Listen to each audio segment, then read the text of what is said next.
Hey everyone, welcome back to Will's Bill's Garage. A very exciting video for you today. We have dyno numbers. I've had the truck for coming up on a year now, and it's been a full-on wrestling match most of the time trying to get this thing the way I want it. And my goal for this truck is for it to be a bit of a street rod sleeper vibe where it just looks really clean. I don't want it slammed to the ground. I don't want 22s on it. I don't want it to be obnoxiously loud or anything. It's just not my style. I would be embarrassed by that personally. And I'm just going for that sort of clean, a little bit better than stock, respectable vibe. And I think I'm well on my way to getting there, but I finally got to a point where I did enough, I finished enough to actually put it on the dyno and see what the results were of all kinds of things that I've done to the motor and exhaust and all that stuff to try to get more power.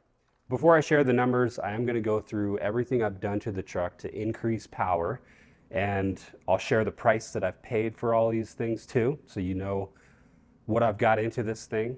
In the future, I'm just going to do a video on the whole truck, just so you know. Anyone that wants to follow, awesome.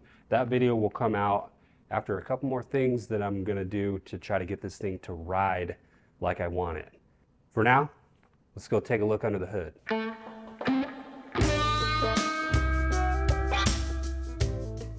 Okay, for starters, we have cold air intake. I got mine off Amazon for $280.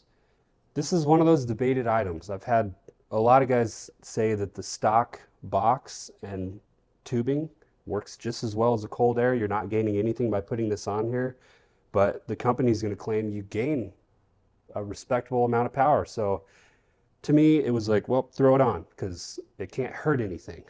In the future, what I may do to make this even better is fabricate something out of sheet metal to where I seal this off, because with the hood closed, there's a good gap right here, and I might be sucking in a whole lot of just really hot engine bay air, and I'd rather get the coldest air from the fender and the headlight. So that's something I might do down the road.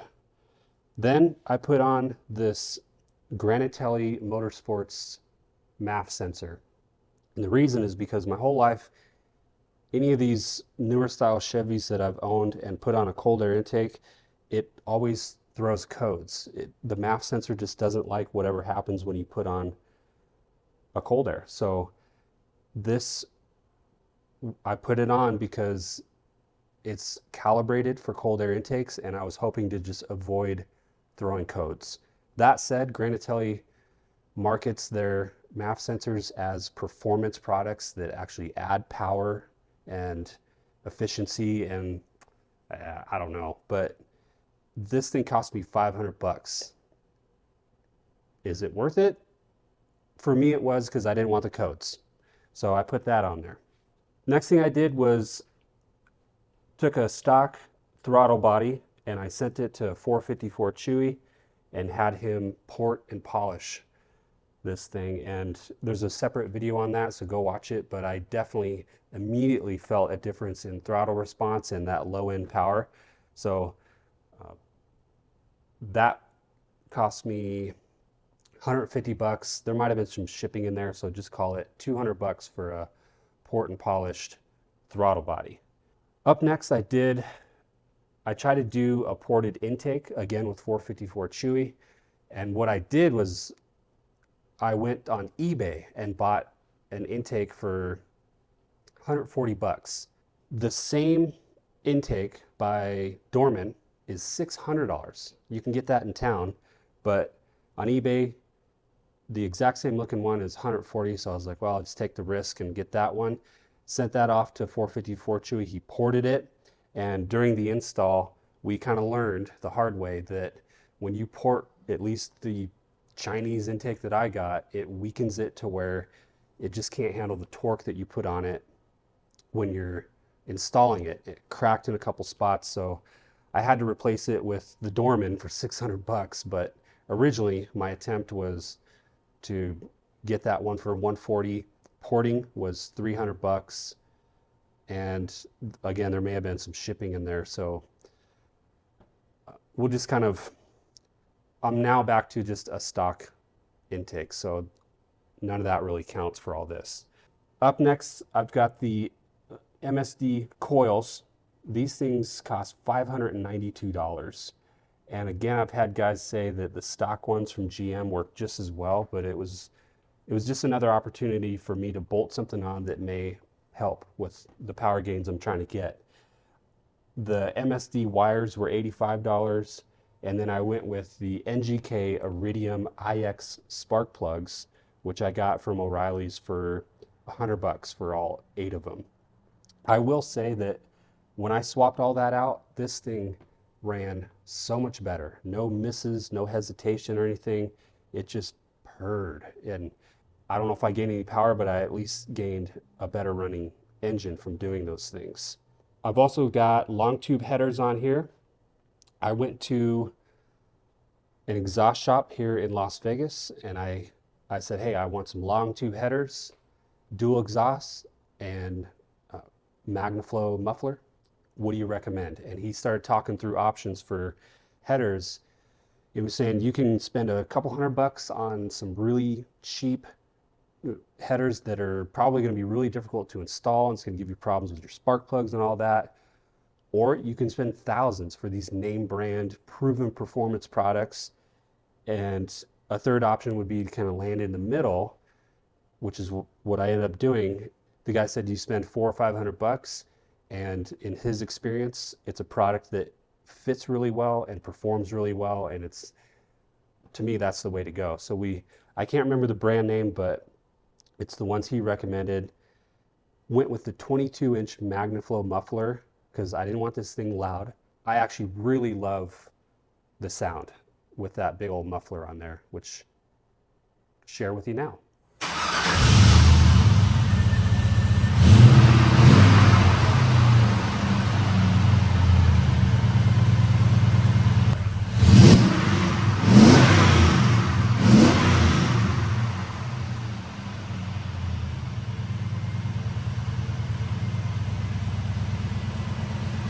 The cost for the entire exhaust system, labor and all that was about $2,500.